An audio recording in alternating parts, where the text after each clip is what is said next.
Greetings. Yep, it's me again. I know I haven't talked to y'all in probably like a week or something like that. I think Tuesday or Wednesday of last week is maybe Thursday. I can't remember.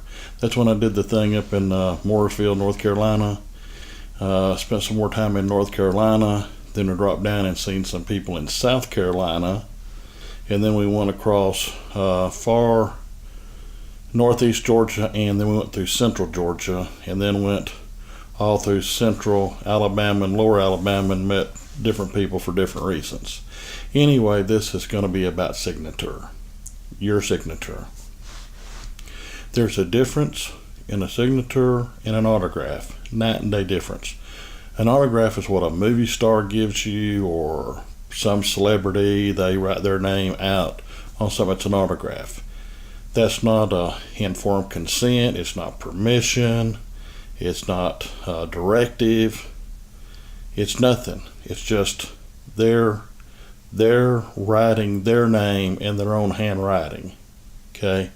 A signature denotes that you have an understanding of what you're signing. Boy, I can't get right here in this thing. It just means that you understand what it is that your name is being written to. That you have a full disclosure of the facts.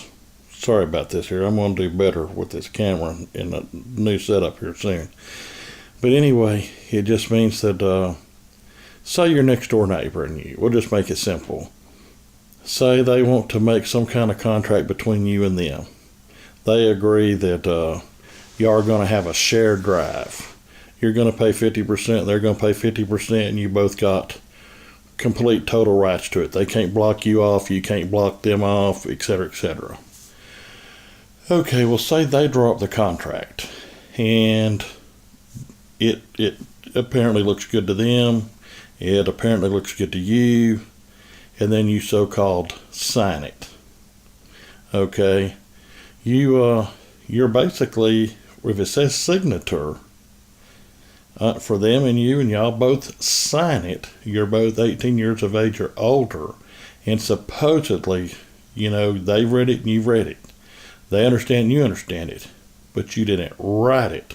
So do you really understand it? In other words, here's the problem. So you read it and they read it and you sign it. Well, they know what their words mean. Their word could have been a vehicle.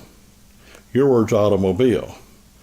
So maybe you decide that you deregister your quote vehicle, and now it's an automobile, but maybe that bugs them because maybe they're a cop, or maybe because they're some government official and they say, hey, you got to have a tag on that vehicle, and you said it's not a vehicle, it's an automobile. So now they say, well, this here just says vehicles, it doesn't say automobiles. Ho, well, now there's a word translation. Can vehicle mean automobile? Or does vehicle have multiple meanings?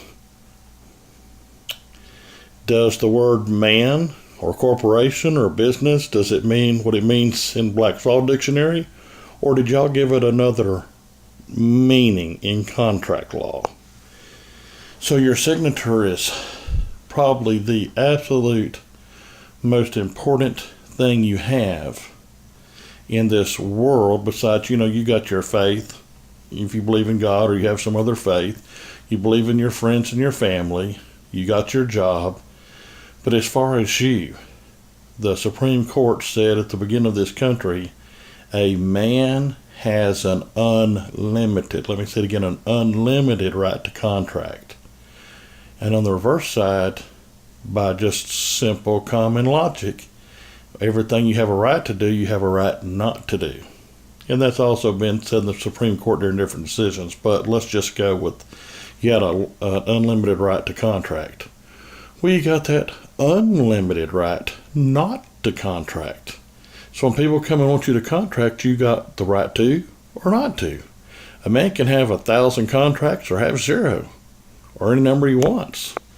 You know, man can quote sign contracts all day and all night that says all kind of things, no matter how weird, strange, and bizarre it is, and then he's in that contract law. A man should not, in my opinion, sign a dang thing until he reads top to bottom, paragraph by paragraph, and then he makes a strong, I don't know what you'd say. He makes a strong determination of what each sentence means. Then what do those words in that sentence mean? And then what does that paragraph mean? Paragraph by paragraph. And if it's very lengthy, does it sound like the tone is changing from the beginning to the end of the contract? Has the tone changed?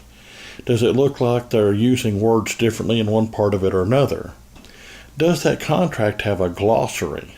You know, especially, I mean, it should have a glossary for lots of words that can have 2 or 10 meanings.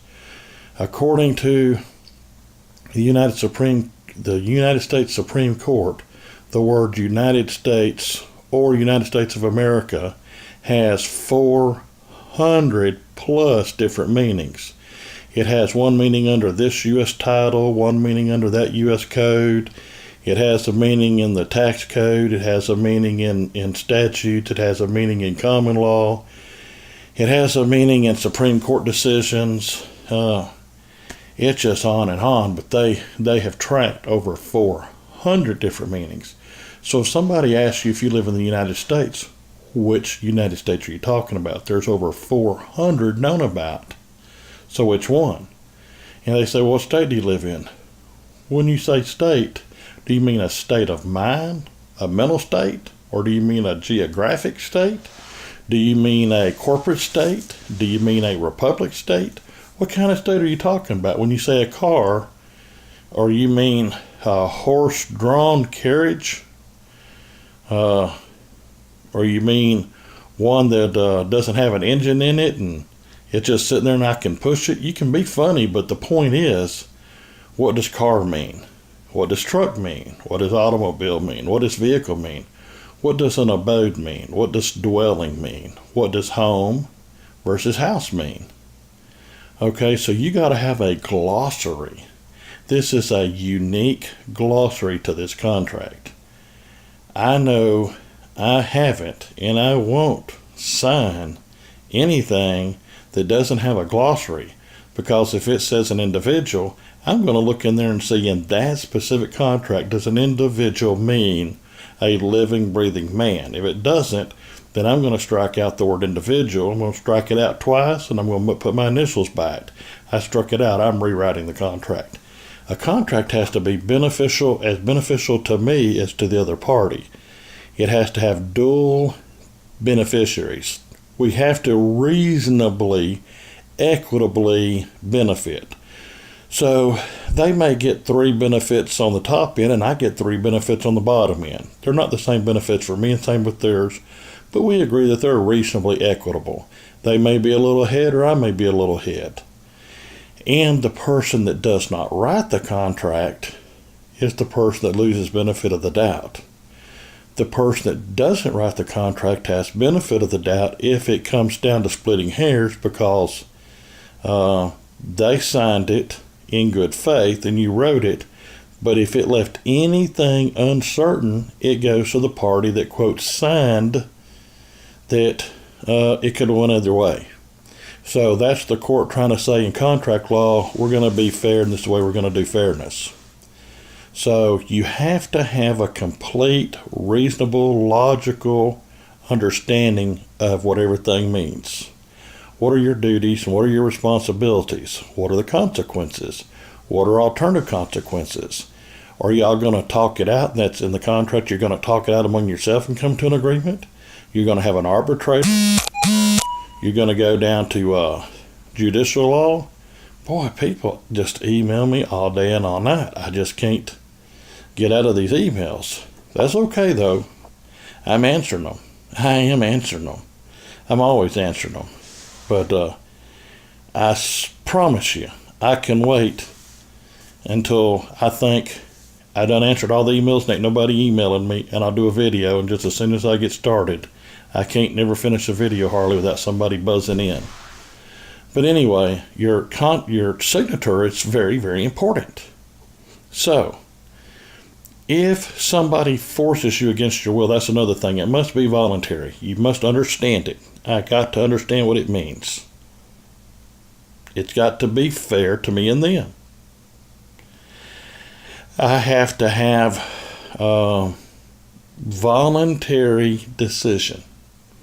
So once I know, once it's fair, I understand my options, and I voluntarily sign.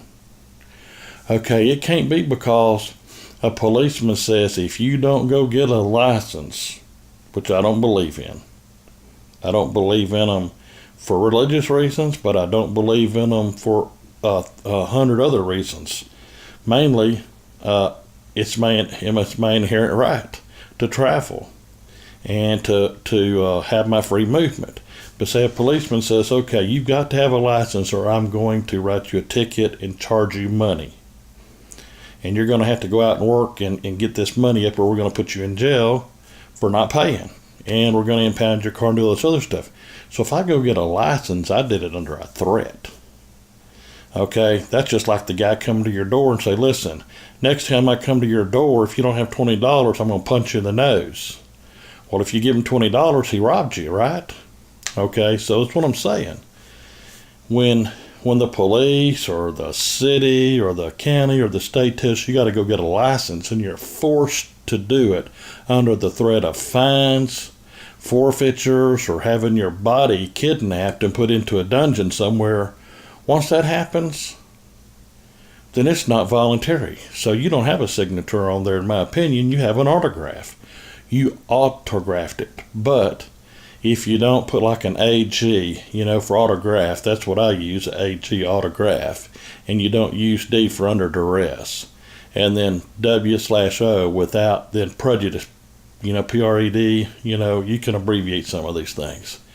Now, some people actually write out a sworn affidavit where they write everything out and they either get it notarized or they have two other men in good standing, 18 years of age or older, witness their signature, and they do a real signature because they wrote it up themselves. But these two men only witness that this guy is who he is.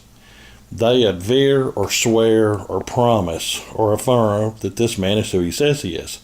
Now, a notary public notarizes those two men's signatures, not yours.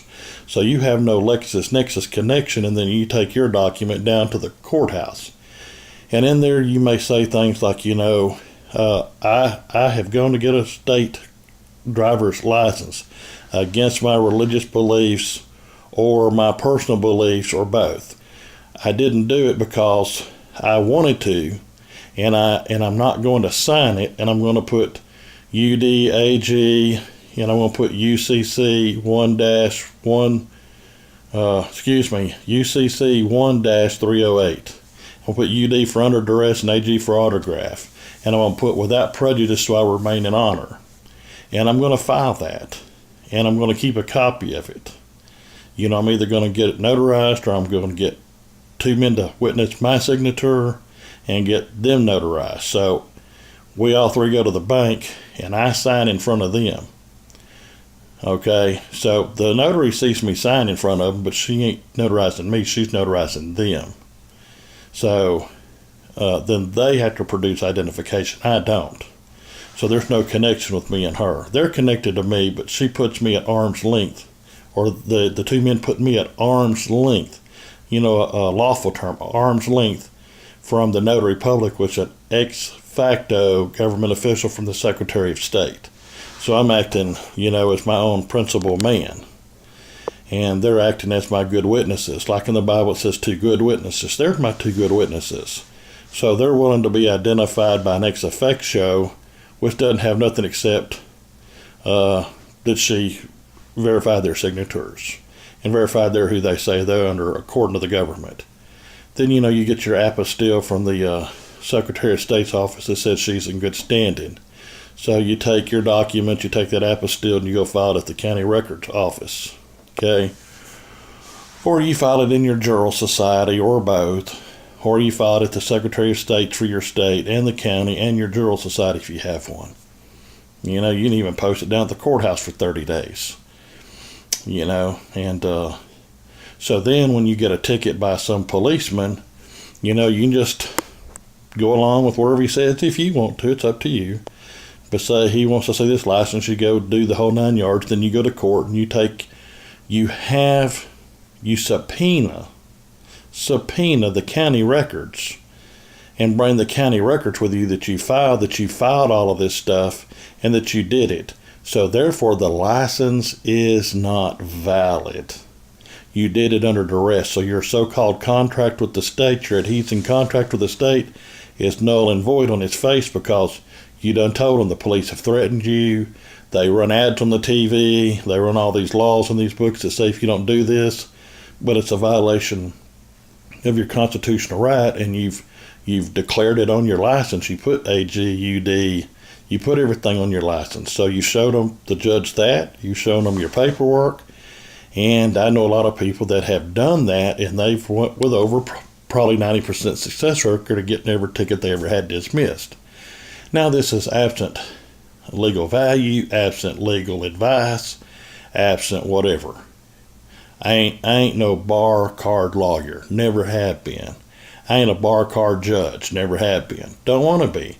I'm just a man. I'm a minister of God. I tell people what I believe to be true and correct, and what I know works for me and what I know works for other people. So this is on your signature. If you got more questions on your signature,